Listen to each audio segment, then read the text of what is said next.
Vamos dar continuidade à nossa matéria de teologia sistemática, que é o ato de sistematizar a Bíblia.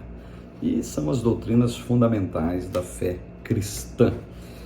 Então, queridos, a doutrina de Deus e das Escrituras, isso está no bojo de teologia sistemática. A gente deve começar a estudar Deus, conforme nós falamos, mediante aquilo que Deus deixou se revelar, que não seja presunção, não seja, digamos assim, uma petulância de teólogo, de ser humano, que querer entender tudo acerca da pessoa de Deus. Isso como eu já falei, não existe um doutor em Deus, um PhD em Deus. Você vai passar a vida toda estudando, você não vai, digamos, saber tudo acerca dessa pessoa inexplicável que é Deus.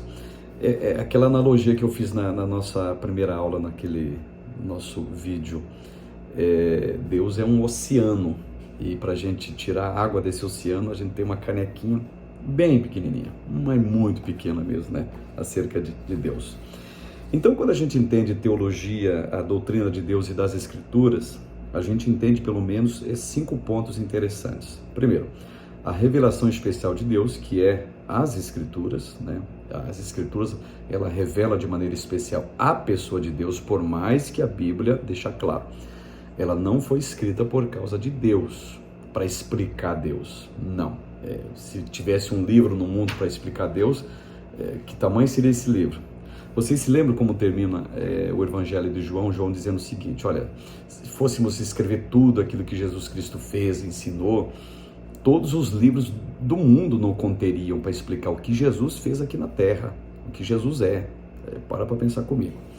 Então, quando a gente pensa numa revelação especial que tem as Escrituras, tá?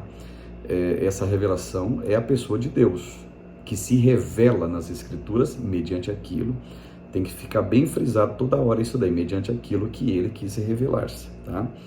Nós estudamos também, nós entendemos também em teologia sistemática, imaginando a doutrina de Deus e doutrina das Escrituras, a inspiração das Escrituras.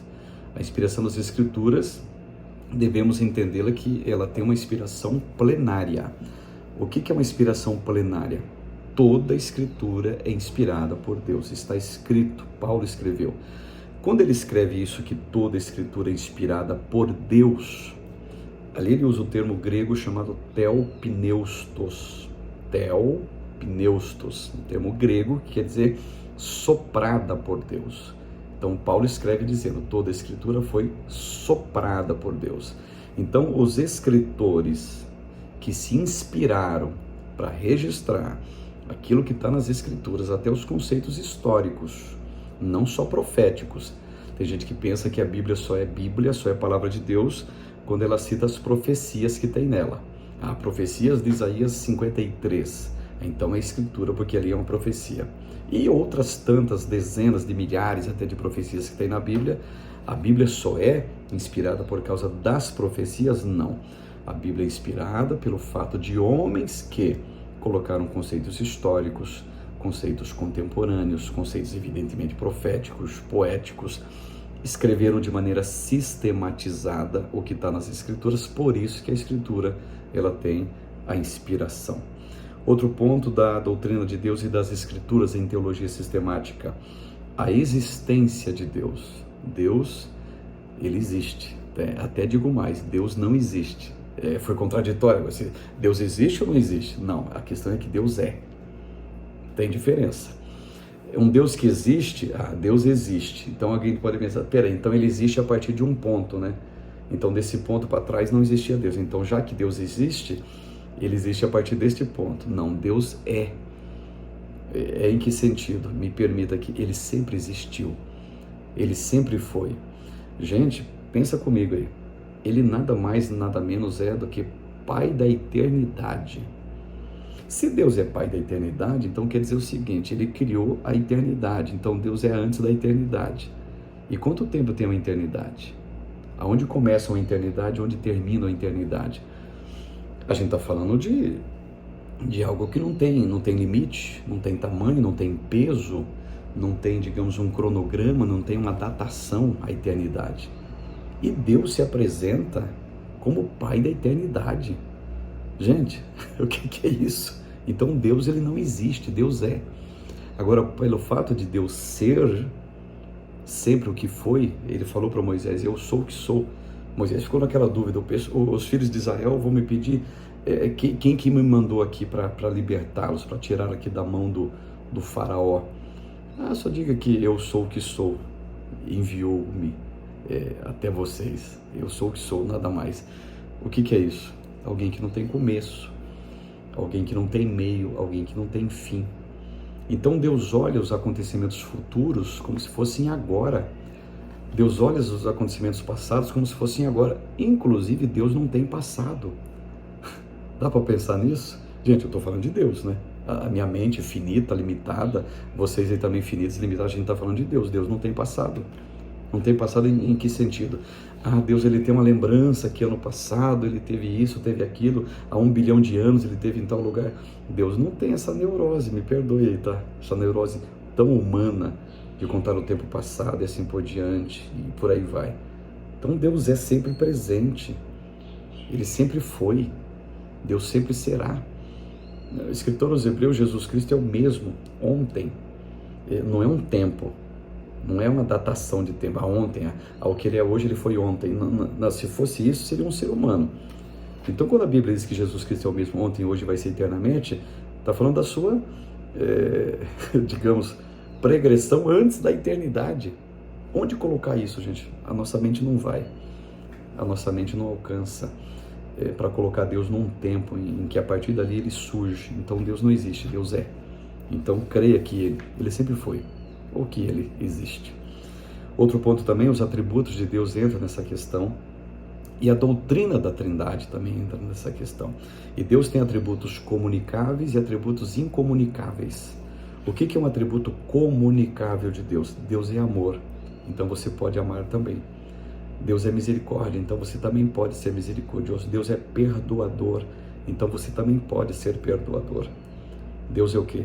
Deus é sábio, então você também pode ser sábio. Deus é o quê?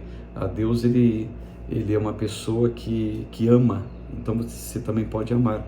O nome disso são atributos comunicáveis de Deus. Atributos comunicáveis de Deus são todos aqueles atributos que você pode copiar, que você pode ser na medida em que ele é.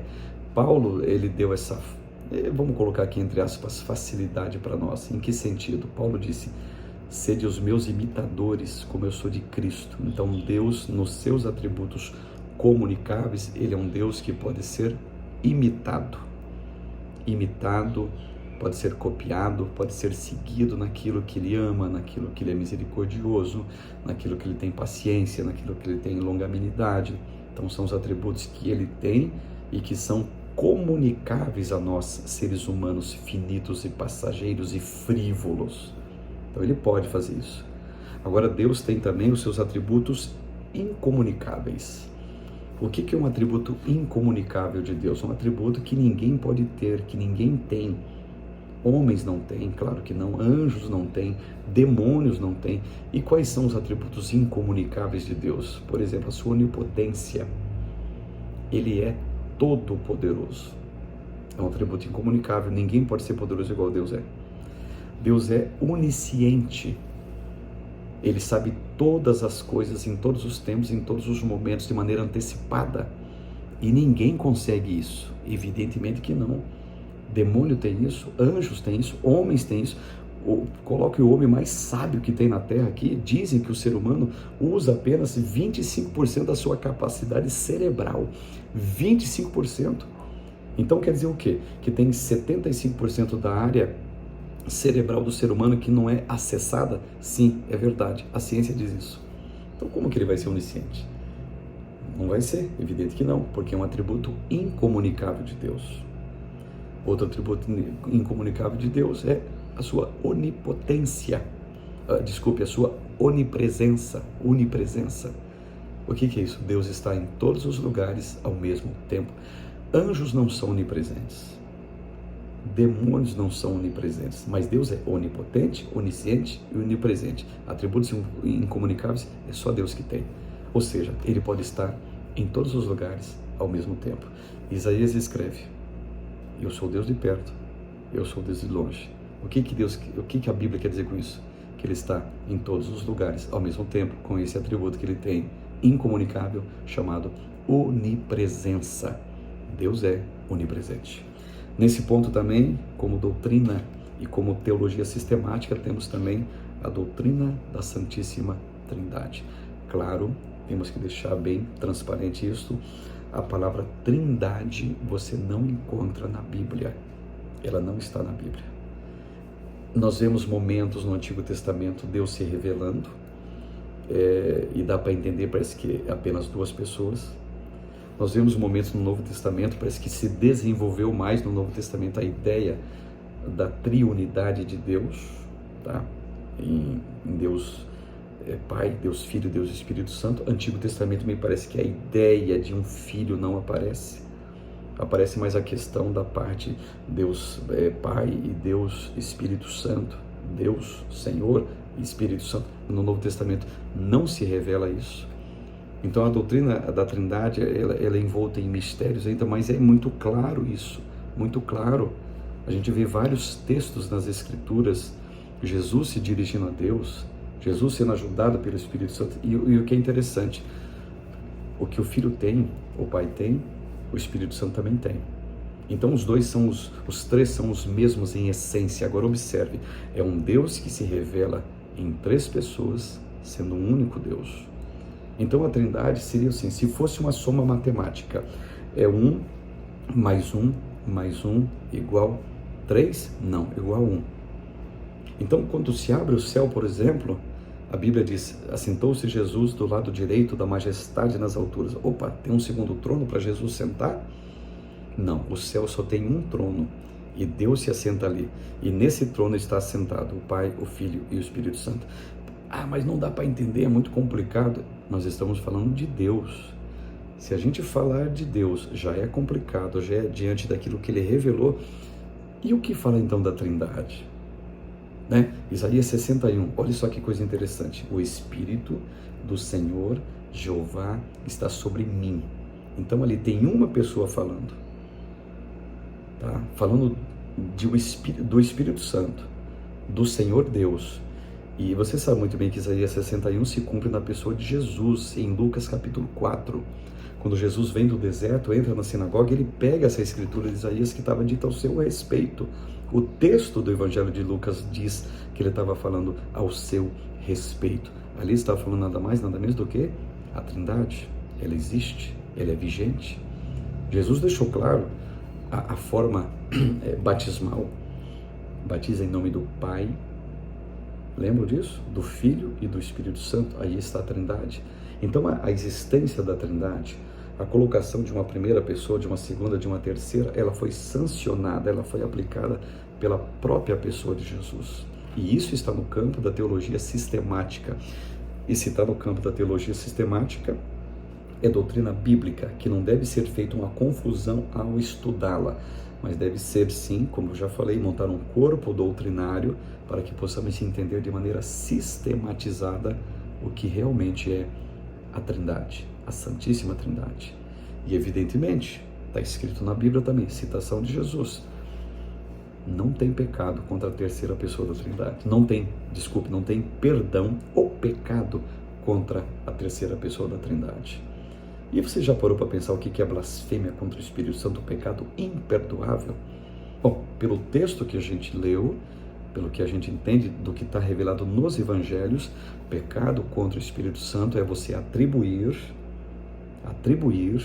a ação de Deus como sendo a ação de demônios, mas atribuir isso de maneira consciente, de maneira voluntária, inconscientemente falando. Ninguém pode fazer isso, porque você tem que fazer isso de maneira intencional e maldosa, atribuir o que é Deus sendo a demônios.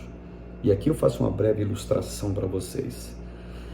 O homem pecou contra Deus. Veio Jesus para reconciliar esse homem. Entenderam? O homem pecou contra Jesus, veio o Espírito Santo para reconciliar esse homem. Agora, se o homem pecar contra o Espírito Santo, quem que é que virá para reconciliar esse homem com o Espírito Santo? Parou para pensar o que é pecar também? Você desistir, você abrir mão da última instância de Deus, que é obter a salvação através do convencimento do Espírito Santo. Aí está também a forma de pecado. mas o pecado em si contra o Espírito Santo é atribuir a sua ação como sendo ação de demônios. E tudo isso está no campo da teologia sistemática e deve ser estudado, evidentemente, sistematicamente.